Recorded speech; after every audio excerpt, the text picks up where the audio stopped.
বেগুনের ভাপা। আজকের রেসিপি বেগুন পোস্ত। শর্টকাটে প্রেসার কুকারে করে বেগুন পোস্ত।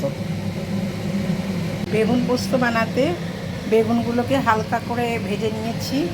এবার কড়াইতে এই প্রেসার কুকারে বানাবো, আর একটু তেল দিয়ে দিলাম, সর্ষের তেল। হ্যাঁ, এরপরে দিয়ে দেবো একটু কালো জিরে ফোড়ন। তারপরে দেব লবণ, হলুদের গুঁড়ো, কাশ্মীরি লঙ্কার গুঁড়ো। ঠিক আছে?